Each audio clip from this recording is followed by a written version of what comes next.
안녕하세요. 이번 시간에는 운동을 해야 하는 과학적인 근거에 대해 알아보겠습니다. 카디오 레스퍼레토리는 심장과 호흡기라는 뜻입니다. 피트니스는 체력이란 뜻이니까 카디오 레스퍼레토리 피트니스는 심폐 능력으로 해석할 수 있습니다. 줄여서 CRF라고 합니다. 심폐 능력이 뛰어나다는 것은 심장이 잘 뛰고 호흡을 잘 한다는 것입니다. 그러면은 CRF를 어떻게 수치화할 수 있을까요? The primary measure of CRF is VO2 max. 왜 Cardiorespiratory Fitness의 primary measure가 VO2 max일까요? 메지온 유대나필의 1차 지표가 VO2 max인 최대 운동 능력이었습니다. 그러면은 VO2 max가 무엇인지부터 알아야겠죠. VO2 max는 Maximal Oxygen Consumption으로 최대 산소 섭취량입니다. V는 볼륨을 뜻하고 O2는 옥시전인 산소를 뜻합니다. 운동 강도가 높아짐에 따라 신체는 산소 섭취량을 높여갑니다. 그러다 어느 순간이 되면 몸이 더 이상 산소를 이용할 수 없는 지점에 다다르게 되는데요. 바로 이 지점이 최대 산소 섭취량입니다. 그래서 VO2 max 수치가 더 높은 사람이 심장이 더 잘 뛰고 호흡을 더 잘 한다고 볼 수 있겠죠. 그래서 카디오 레스피레토리 피트니스의 프라이머리 메저가 VO2 max입니다. 롱텀 모텔리티는 장기 사망률이라는 뜻입니다. 모텔러리가 사망률이라는 뜻이기 때문입니다. 내추럴 모텔리티 레이시라고 한다면 자연 사망률을 말하는 것입니다. 이 논문은 바로 심폐 능력과 장기 사망률의 관계를 조사한 논문입니다. 운동을 통해 심폐 능력을 향상시킬 수 있다고 가정한다면 결국 운동을 하면 오래 살 수 있는지에 대한 답을 주는 논문입니다. 트레드밀 테스팅은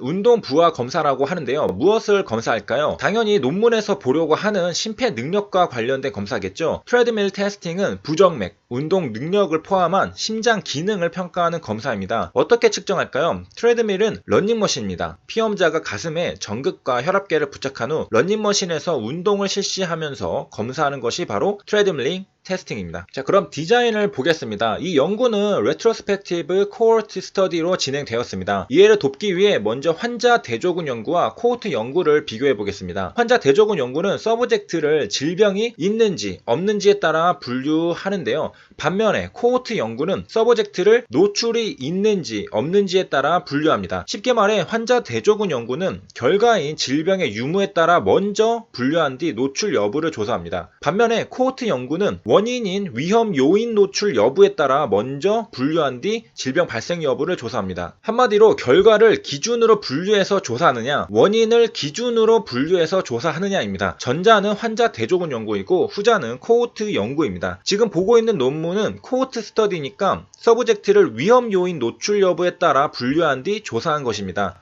그런데 앞에 레트로스펙티브라는 말이 있습니다. 코호트 스터디는 두 가지로 분류하는데요. 프로스펙티브 코호트 스터디는 전향적 코호트 연구라 하고 레트로스펙티브 코호트 스터디는 후향적 코호트 연구라고 합니다. 프로스펙티브는 연구를 시작하기로 결정한 후 연구 대상자를 선정하고 팔로우업을 시작합니다. 다시 말하면 연구 시작 시점부터 앞으로 발생할 자료들을 이용합니다. 반면에 레트로스펙티브는 이미 팔로우업이 다 끝나서 만들어져 있는 자료들을 이용합니다. 한마디로 프로스펙티브는 연구 시작하면서 미래의 자료를 모아가는 것이고 리트로스펙티브는 연구 시작하면서 과거의 자료를 찾는 것입니다. 프로스펙티브와 리트로스펙티브의 장단점은 정반대인데요. 프로스펙티브는 미래의 자료를 추적 조사해 나가다 보니 시간이 오래 걸리는 반면 리트로스펙티브는 과거의 자료를 수집하기만 하면 되므로 시간을 아낄 수 있습니다. 그러나 프로스펙티브는 연구자가 연구 목적에 맞춤식으로 연구해 나갈 수 있는 반면 리트로스펙티브는 이미 만들어진 자료이므로 맞춤식 연구를 하기 힘듭니다. 과거의 자료를 찾는다면 환자 대조군 연구도 마찬가지인데 레트로스펙티브 코호트 스터디와의 차이점은 무엇일까요? 프로스펙티브, 레트로스펙티브 두 가지 종류로 나눴지만 사실 둘 다 코호트 스터디입니다. 환자 대조군 연구는 질병 유무로 분류하지만 코호트 스터디는 위험 요인 노출 여부로 분류한다는 점이 다른 것입니다. 다시 논문으로 돌아와서 연구는 1991년 1월부터 2014년 12월 31일까지 메디컬 센터에서 진행되었습니다. 미디안 팔로우업은 8.4년입니다. consecutive는 연이은, 연속적이라는 뜻인데요. 예를 들면 3 consecutive numbers라고 하면 345 혹은 201, 202, 203이라고 하는 연속 번호를 말합니다. 368과 201, 206, 300이라는 수열은 시퀀셜이기는 하지만 consecutive는 아닙니다. 영어 사전에 따르면 다음과 같습니다. Consecutive events, numbers follow one after another without an interruption. 중간에 끼어드는 방해물이 없는 연속적인 숫자, 사건을 말하는 것입니다. 그러므로 consecutive other patients는 연속적인 성인 환자라고 해석합니다. 무엇이 연속적일까요? patients들이겠죠. When referred for medical treatment라는 문장에서 referred for는 무엇은 뜻일까요? 바로 sent for medical treatment라는 의미입니다. 즉 치료를 위해 보내졌다라는 뜻입니다. 이러한 문맥에서 referred for는 기본적으로 has been given 또는 has received라는 뜻을 가집니다. 논문을 보겠습니다. referred for symptom limited exercise treadmill testing 이라는 뜻은 트레드밀 테스팅에 보내진 환자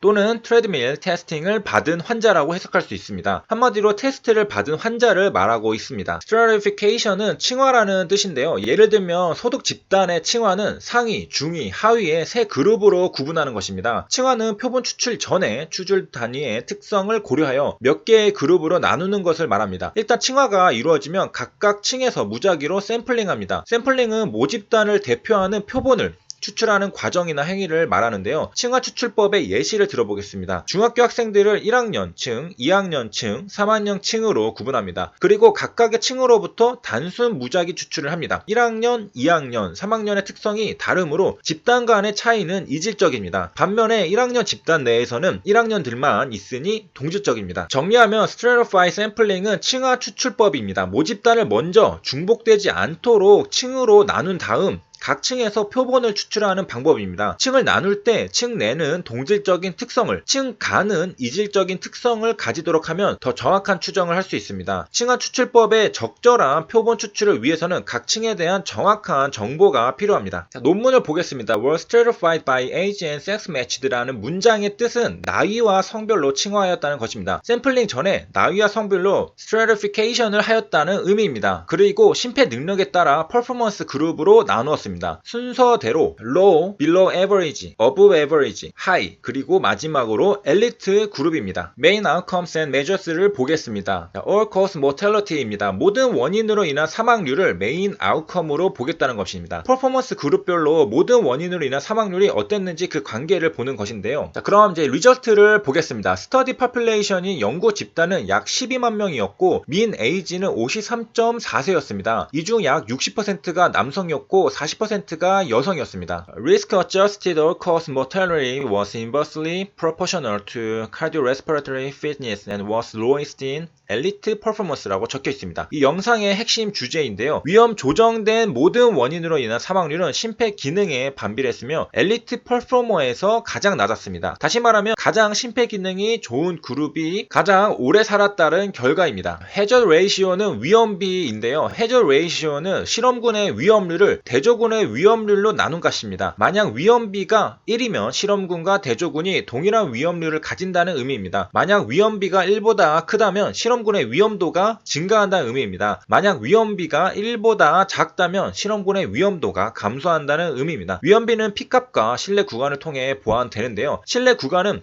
컨피던스 인터벌이라고 하는데 이를 포함하면 의미 없는 값입니다. 이를 포함하면 p-밸류가 0.05보다 커서 통계적으로 유의하지 않다고 기술합니다. 만약에 1에 가깝다면 소수점을 봐야 합니다. CI가 1.0001에서 1.6511이면 반올림에서 1.00에서 1.65로 적는 경우가 많은데 엄연히 p-밸류가 0.05보다 작습니다. 0.9999와 1.6511도 반올림하면 1.00과 1.65로 표현되지만 엄연히 p-밸류는 0.05보다 큽니다. 엘리트 그룹과 다른 그룹 간의 adjusted hazard ratio를 보여줍니다. 엘리트와 로우 퍼포머의 adjusted hazard ratio는 0.2이고 95% CI는 0.16에서 0.2 사이고 p-밸류는 0.01보다 작습니다. 엘리트 퍼포머들의 위험도가 로우 퍼포머들에 비해 감소한다는 의미입니다. 마찬가지로 엘리트와 하이 퍼포머들의 adjusted hazard 내추럴 레이시오는 0.77이고 95% CI는 0.63에서 0.95이고 P밸류는 0.2입니다. 엘리트 퍼포머들의 위험도가 하이 퍼포머들에 비해 감소했습니다. 반대로 심폐 능력이 줄어들면 모든 원인으로 인한 사망률도 같이 증가했습니다. 그래서 결론적으로 심폐 능력은 장기 사망률과 반비례합니다. 다시 말하면 심폐 능력이 좋을수록 비례적으로 오래 살았습니다. 연령, 성별, 인종, 민족, 동반 질환과 무관하게 CRF와 모탈리티 간의 인버스 어소시에이션은 잘 알려져 있습니다. 에스니시티는 에스닉 그룹이라는 뜻으로 민족입니다. 커머비러리는 one or more conditions라는 뜻으로 한 환자가 두 만성 질환을 동시에 앓는 상태를 말합니다. 결론을 내리면 운동을 통해 심폐 기능이 향상될수록 오래 살게 됩니다. 운동을 해야 하는 과학적인 근거입니다. 그리고 연령, 성별, 인종, 민족, 동반 질환과 무관합니다. 여기까지 시청해주셔서 감사합니다.